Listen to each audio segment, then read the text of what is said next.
So, ang radiator nito ay para sa overhauling and repair dahil meron siyang leak sa upper tank. So, tumatagas dun sa may dugtungan ng upper tank sa cooling fins, no. Pagtanggal ng radiator, ang process, no, ganito, no.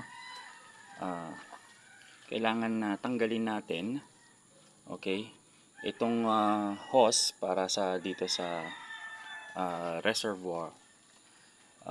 Pagtanggal nito, okay, para ma-free yung space pagtanggal ng bolts, yung nuts ng radiator sa may frame. Tapos dito sa side naman ng battery, no, tanggalin yung battery, no, para ma-free up yung space at matanggal naman yung bolts, nuts na nandito sa side na ito, no. So buo matatanggal itong radiator kasama yung shroud. Okay? Ganun din yung sa lower radiator hose, no.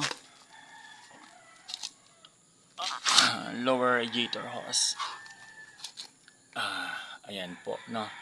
Kailangan naman ng flat screwdriver.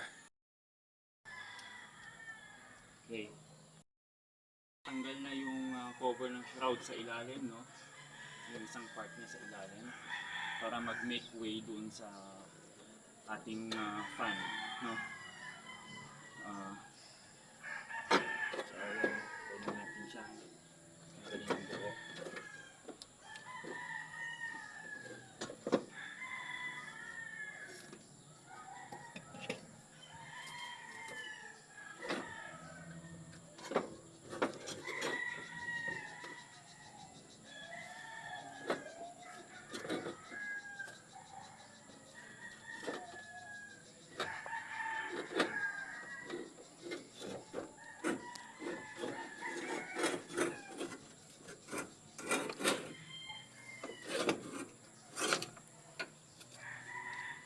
Okay.